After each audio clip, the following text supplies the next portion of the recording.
Salut à toi, c'est Chris et bienvenue dans cette nouvelle vidéo. Je vais te parler de quelque chose de très important. C'est un sujet qui revient sans cesse, mais pourquoi tout le monde devrait investir en bourse? C'est une obligation, on ne devrait même plus se poser la question. Je vais t'expliquer pourquoi, tu vas tout comprendre dans cette vidéo. Donc surtout, reste bien jusqu'au bout, tu vas voir, tu vas apprendre des choses. Avant de commencer, je vais t'inviter à cliquer sur le pouce qui est juste en bas de la vidéo et surtout n'hésite pas à t'abonner. Pourquoi? Parce qu'encore une fois, tout ce que je fais, c'est pour toi, d'accord? Pour que tu développes ton niveau de connaissance, que tu puisses t'en servir pour commencer à générer des gains en trading, en investissement en bourse. Donc vraiment, fais juste un clic, ça ne coûte rien et toi, ça peut t'apporter beaucoup. Donc on va rentrer directement dans le vif du sujet, tu vas voir, c'est très intéressant. Pour commencer, je vais te parler de l'évolution du patrimoine des ménages. D'accord, notamment en France, comment ça se profile. Sur le graphique de gauche, en fait, donc c'est source INSEE, hein, donc tu vois, c'est relativement fiable, et à droite, c'est source Banque Centrale Européenne, donc ce sont des graphiques fiables, tu peux me croire sur parole. Ici, donc, j'ai pas trouvé les données donc plus récentes, mais je suis monté jusqu'à 2016, d'accord. Donc, qu'est-ce qu'on peut voir exactement? Comment évolue le patrimoine financier, donc on ne prend pas en compte la composante immobilier des ménages. En gris, tu as les placements financiers, actions, obligations ou autres. En violet, tu as les livrets d'épargne, livret A, LDD, etc. Et en orange, tu as l'assurance vie. Tu vois très bien que depuis 1995 jusqu'à 2016, donc sur cette période-là, tu vois que les placements sur l'assurance vie ont constamment monter, d'accord, c'est quelque chose qui est ancré dans les mœurs. En France, on adore investir dans l'assurance vie.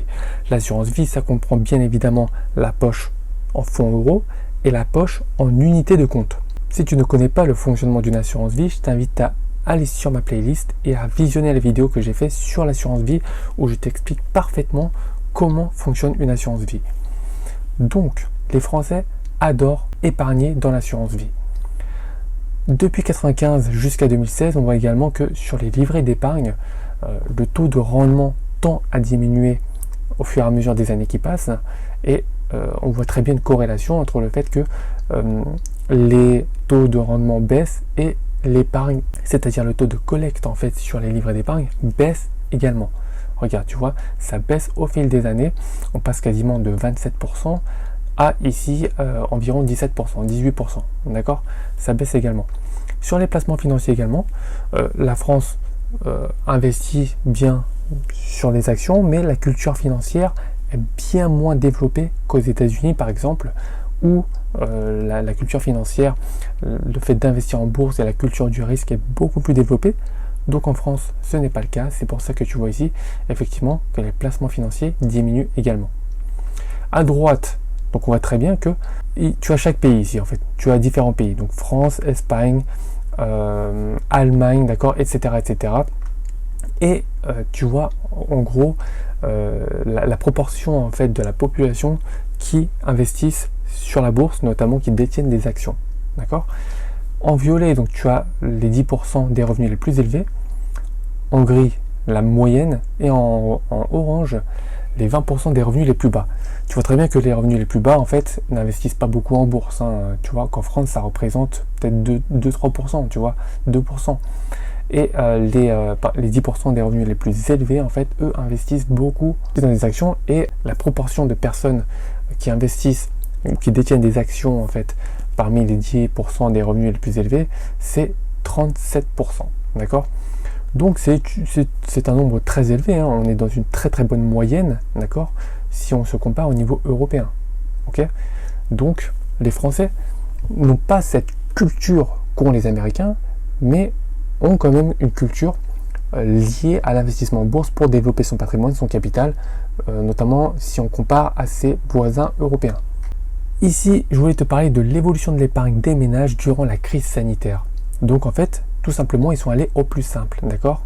C'est-à-dire que le taux d'épargne des Français sur des livrets bancaires a totalement explosé depuis la crise du Covid.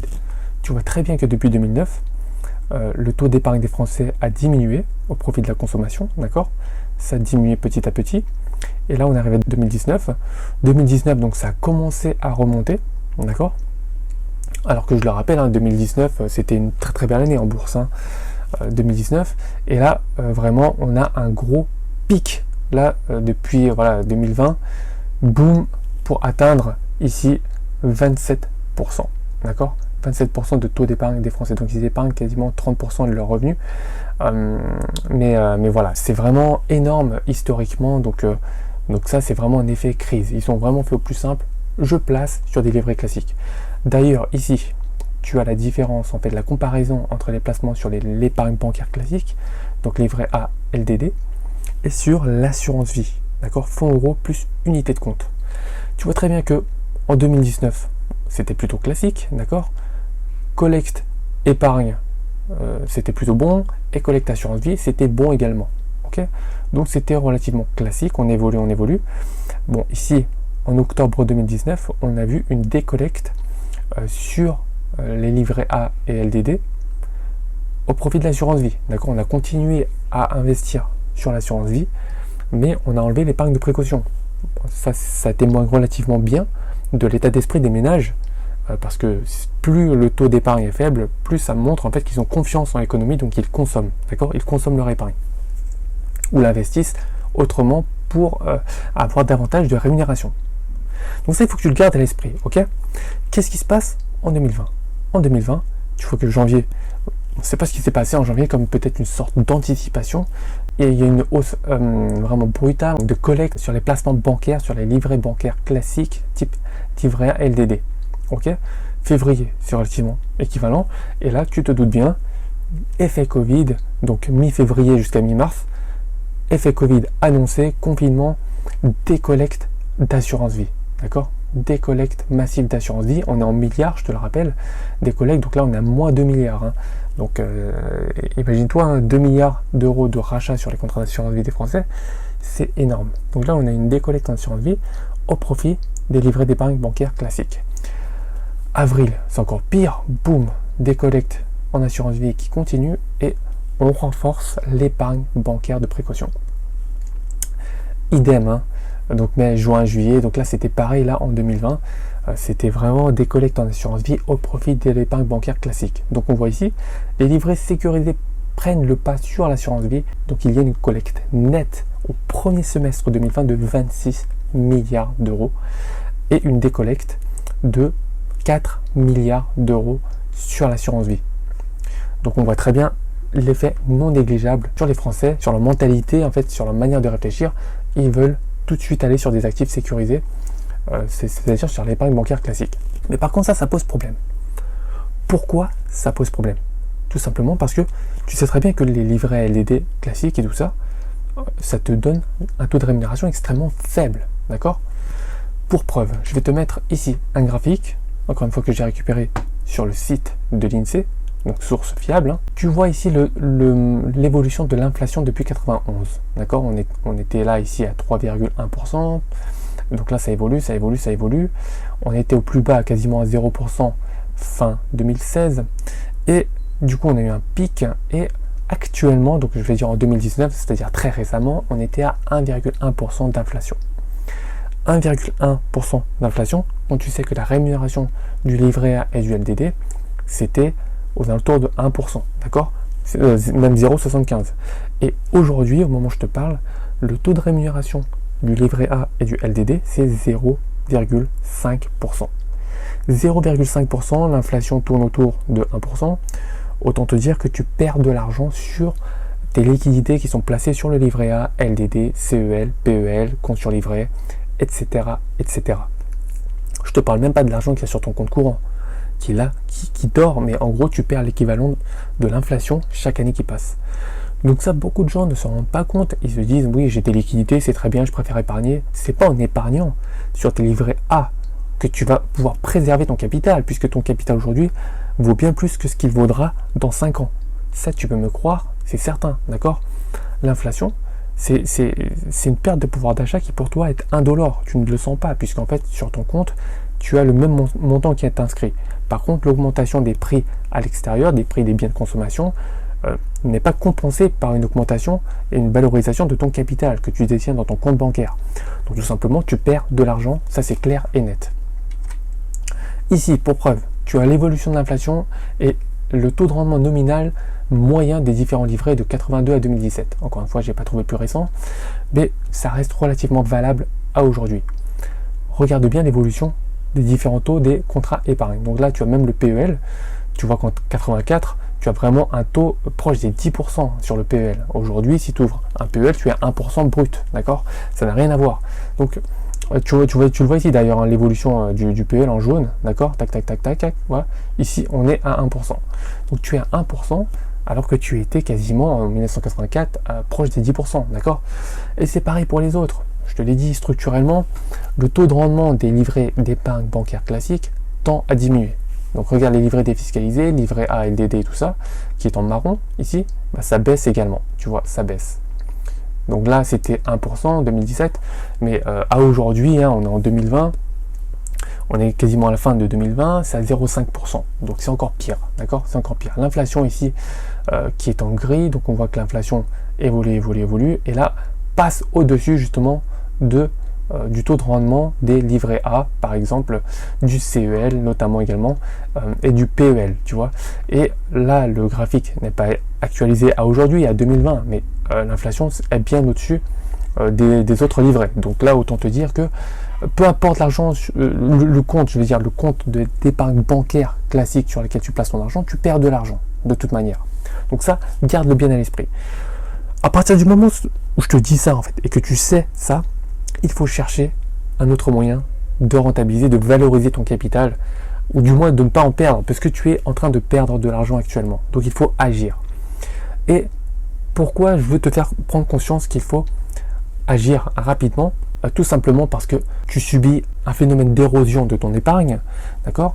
Et tu as le choix entre placer ton argent dans différents actifs. Et moi, ce que je vais te faire prendre conscience dans cette vidéo, c'est que l'actif le plus rentable historiquement, depuis des décennies, c'est la bourse, et plus particulièrement les actions. Je vais te montrer un graphique, tu vas voir, très intéressant. Regarde-moi ça, d'accord? Les actions, dividendes inclus, regarde-moi comment ça évolue. On est donc là sur une base 100, de 1968 à 2018, et c'est un graphique qui vient du magazine Le Revenu, d'accord? Donc là, on est sur une base 100, et donc pour mettre tous les types de placements en fait à égalité, et de 68 à 2018, on a fait plus 7500% sur les actions avec dividendes. Ensuite, bien l'immobilier, et ensuite l'assurance vie en fonds en euros. D'accord?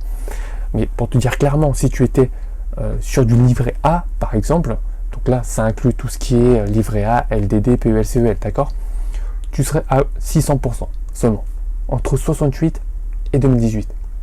Donc tu vois, entre 620% et 7500%, voilà, enfin le choix est vite fait, d'accord? Et là je te parle même pas de ce qu'il y a sur ton compte courant, d'accord?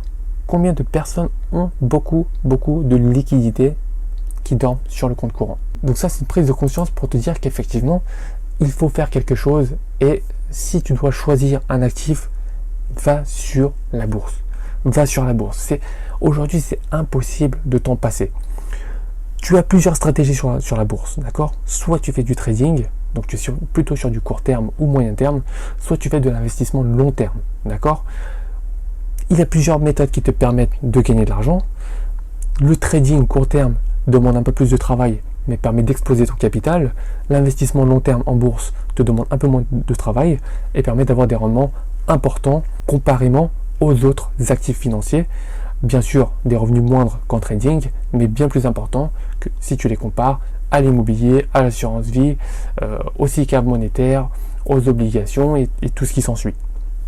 Donc, mon conseil principal, si ce n'est pas déjà fait, ouvre-toi un compte titre ou un PEA et commence à investir en bourse. Ça, c'est clair et net. C'est mon plus grand conseil. Crois-moi, si tu le suis, tu ne pourras que développer ton capital. Bien sûr, je te dis ça, mais ne fais pas n'importe quoi. N'investis pas sur les premières actions que tu vois. Renseigne-toi un minimum, forme-toi, et si tu appliques les bonnes stratégies, crois-moi, tu pourras développer ton capital comme il se doit, et tu me remercieras plus tard. Voilà, j'espère que tu as apprécié cette vidéo. Si c'est le cas, like, n'oublie pas, et surtout abonne-toi, donc c'est très important. Si tu es toujours ici, je t'invite tout simplement à cliquer sur le premier lien qui est dans la description, et moi je t'enverrai directement une série de 3 vidéos qui te permettront de passer à l'action. Ça, encore une fois, c'est mon objectif. Tu passes à l'action, tu commences à générer des gains et tu me tiens au courant. tu m'envoies un message pour me dire bah tiens, regarde ce que j'ai réussi à faire grâce à toi. Et ça, c'est vraiment mon objectif principal. Donc clique sur le premier lien en description et moi je te retrouve tout de suite pour le visionnage de la première vidéo. À tout de suite.